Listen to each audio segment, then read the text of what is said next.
I've been figured out what I'm living for, but to actually accomplish what you know you're here for, that shit is a great satisfaction. A lot of people still trying to figure it out older than me. Before 03 Greedo would collab with DJ Mustard, Shoreline Mafia, Freddie Gibbs, Buddy, PnB Rock, YG, Lil Uzi, and more. Before Greedo would drop songs like Nevermind, which has over 7 million views on YouTube, Mafia Business with over 3 million views, and Sweet Lady with close to 6 million views on the audio alone. Before he would have close to 200k followers on Instagram and become a huge part of the new LA rap scene, and before he would be facing up to 20 years in prison. 03 Greedo has had a wild journey over the course of his 30 years.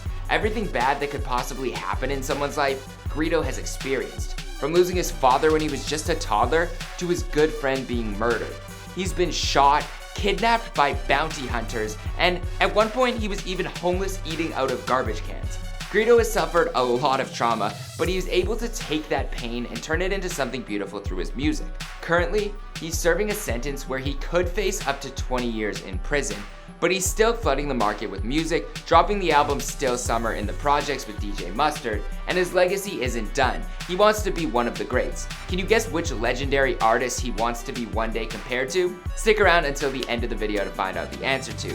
This is the story of 03 Greedo. What's going on, good people in the comments section? Shout out to the people watching after school, at school, on their lunch break, at work, on their work break, or on the toilet. And shout out to people watching in Australia today, just because. I hope you're having one heck of a day. My name is Jeremy Hecht, documenting the life and career of 03 Greedo, here for you on Before They Were Famous. If you're new here, I'm here to help out Michael with content for the channel, so nice to meet you. We recently dropped videos on Meg Thee Stallion and NLE Choppa, so check those out after you're finished watching this one. And you gotta let us know who's up next in the comments down below. Alright, now let's get into it.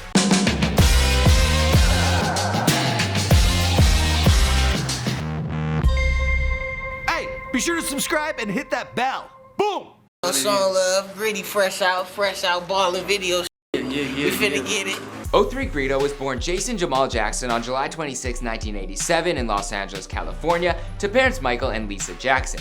Greedo is the youngest of 3 siblings with an older brother and sister, but when he was just a baby, Greedo had a series of ear infections that led to a small tube being inserted into his earlobe to help stabilize things. This was called tympanostomy tube surgery.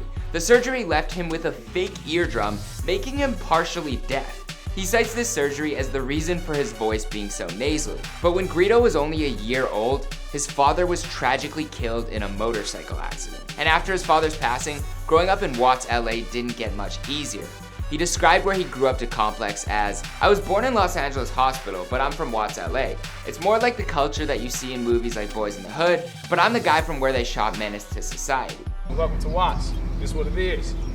Then all this shit made it trash, you feel me? So, old bottles and shit, so this shit represent the negative to the positive, you feel me? He said that Watts was very dangerous, but also very soulful and full of love. There was a lot of inspiring energy for him as an artist, but he also says it's a lot of hatred, it's a lot of murder, it's a lot of effing betrayal, a lot of crooked cops, bad healthcare. I'm from the bottom of the bottom. I didn't just grow up in one place, I grew up homeless. And Greedo means that literally. He was moving around a lot as a kid. Him and his mother didn't get along very well, so when he was younger, he found other places to stay. He says he was in St. Louis living in the basement with his grandpa at one point, and in St. Louis, he actually lost his virginity. Later, he moved to Kansas City with his auntie when his grandpa passed away, and he describes Kansas as the most boring part of his life. But he bounced around between Sacramento, where his grandpa on his dad's side stayed, going to Compton and Gardena, California. Finally, he found a home at the Jordan Downs housing projects in Watts when he was around the age of 13 or 14. It was there that he was faced with a choice to either join the Grape Street Crip gang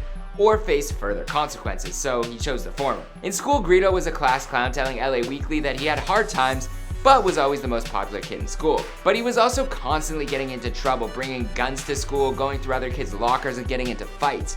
He would even skip school to shop on Melrose. But that lifestyle led to some tension in the household, and still staying with his mother, she was fed up with his behavior and kicked him out. He stayed with 7 different families over the course of the next chapter of his life, including friends, their couches, and bounced from place to place, even sleeping with girls just so he could have a place to stay.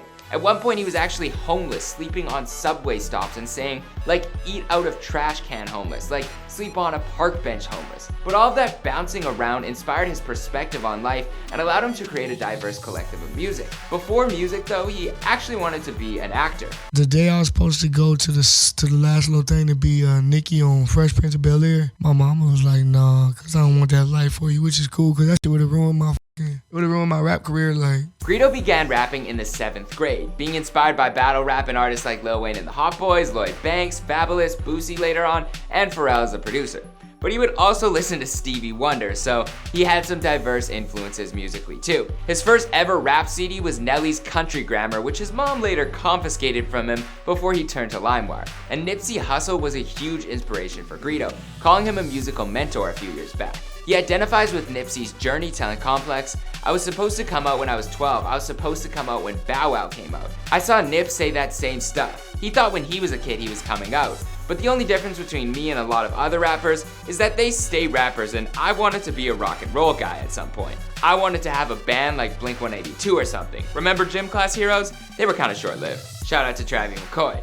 But his dreams of being the lead singer of a boy band may have gone down the drain after he got Living Legend tatted on his face. Now he says he makes emo music for gangbangs. At just 17 years old, Greedo's first love and girlfriend became pregnant with his child.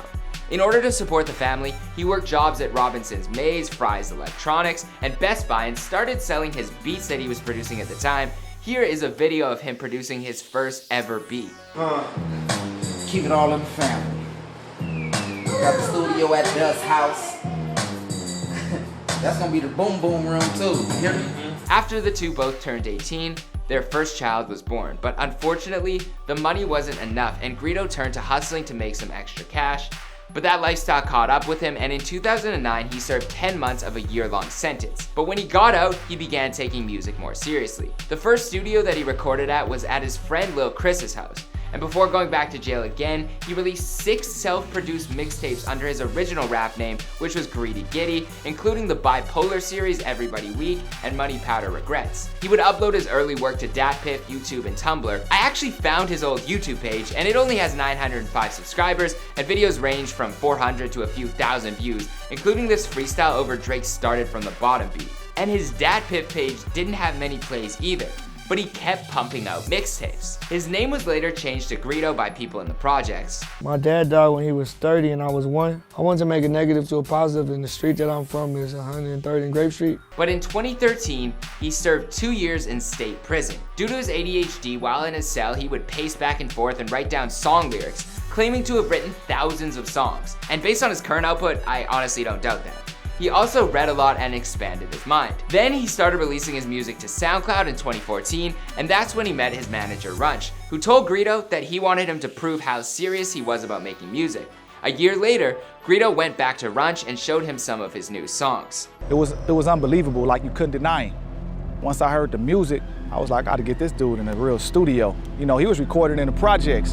2016 was a huge year for him, changing his name to O3 Greedo later that year, and in 2016 he released 2 mixtapes, Purple Summer and Purple Summer 2. He also started his own label that year called Golden Grenade Empire, but it was also that year that he was arrested in Texas for drug trafficking and possession of a firearm.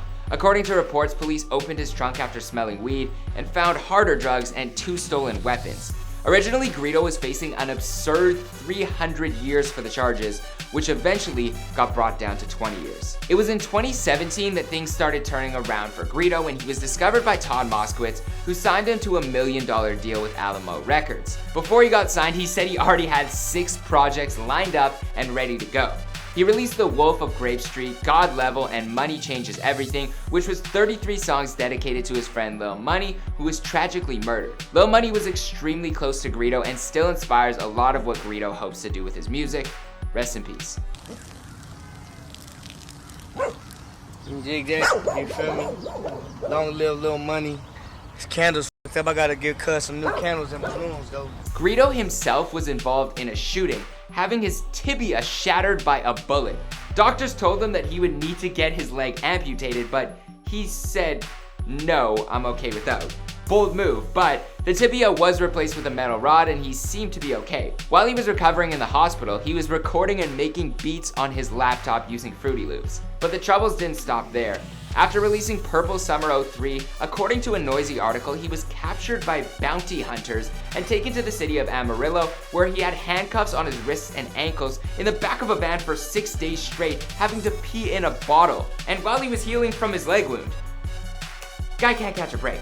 Musically, under the label he started to gain some real buzz and got some big features within the industry, and it looked like Greedo was about to take over. But his charges from 2016 were catching up with him, and he was sentenced to 20 years in prison. Most recently, it was announced that he would be eligible for parole in 2020, so we can only hope for the best. The night before his sentencing, Greedo met with Lil Pump, Smoke Perp, Lil Uzi, and Desto Dub to record a bunch of tracks. And that isn't the only material that Greedo has in his stash, because allegedly the guy has a lot more albums that are ready to go. He is one of the most prolific artists out and says the most songs he ever recorded in one night was 16. But his plans for music are much larger than just dropping a lot of songs. He wants to leave a real legacy. He says, eventually in maybe 5 years that street music is gonna be over with for me.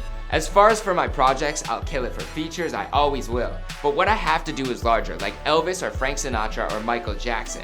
I have to get to that. I just have a lot on my mind. And there's the answer to the question from the beginning of the video. Also crazy how his dad's name was Michael Jackson. 03 has already gone through an extremely traumatic life, and I can't even imagine what he's going through. But all I can do is wish him and his family the best and hope that he gets out as soon as possible.